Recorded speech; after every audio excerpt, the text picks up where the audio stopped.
तेलंगाना रियासत का मुतालबा करते हुए वजारत से मुस्तफ़ी होने वाले साबिक़ रियासती वज़ीर कोमटिरेड्डी वेंकट रेड्डी ने अब सख्त मौक़िफ़ इख्तियार कर लिया है। आज उन्होंने ज़राए अबलाग के नुमाइंदों से खिताब करते हुए कहा कि अलहदा रियासत तेलंगाना के बिल को असम्बली में मंजूर करने के लिए किसी भी तरह की अड़चन का मुकाबला किया जाना चाहिए और वज़ीर आला एन किरण कुमार रेड्डी फौरी तौर पर असम्बली में इस बिल की पेशकशी के इक़दामात करें।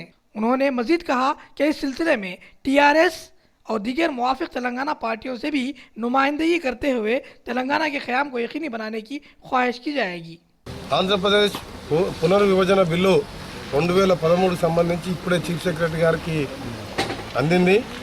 దాన్ని ముఖ్యమంత్రి గారు చూసి గవర్నర్ ద్వారా వెంటనే స్పీకర్ గారికి పంపాలని చెప్పి తెలంగాణ ప్రాంత ఎమ్మెల్యేలుగా మేము డిమాండ్ చేస్తున్నాం।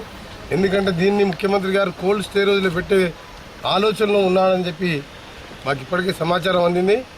తప్పకుండా దీని మీద అసెంబ్లీలో కూడా నిన్న జరిగిన BAC మీటింగ్లో జరిగిన దాన్ని కూడా మార్పు చేసి దీన్ని వెంటనే చేపట్టే విధంగా మా ఒత్తిడి జరుగుతుంది। అవసరం ఉంటే దీంట్లో TRS కానీ తెలంగాణకు సంబంధించిన అన్ని పార్టీ ఎమ్మెల్యేలు కూడా కలుపుకొని రేపు పొద్దున కార్యక్రమం చేపడతాం అసెంబ్లీలో। అవసరం ఉంటే దేని వరకైనా పోరాడతాం। ఎందుకంటే ఏదో విధంగా 40 రోజుల కాలయాపన, ఎందుకంటే 40 రోజులు అనేది భారతదేశంలో ఇప్పటివరకు జరిగిన అన్ని రాష్ట్రాల్లో కూడా అదే పద్ధతి పాటించారు కాబట్టి ఇవ్వడం జరిగింది।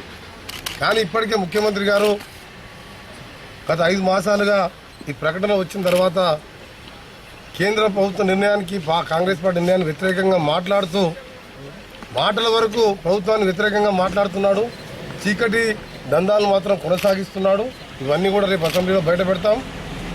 3 సంవత్సరాలుగా ఎన్ని ఫైళ్ళ మీద సంతకాలు పెట్టాడు, ఈ 5 మాసాలుగా ఎన్ని కాంట్రవర్సీ, ఆర్థిక లావాదేవీలు, భూదందాలకు సంబంధించిన ఫైళ్లు కూడా క్లియర్ చేసిన ఇవన్నీ కూడా మా దగ్గర ఉన్నాయి। తప్పకుండా సరైన సమయంలో బయట పెడతాం।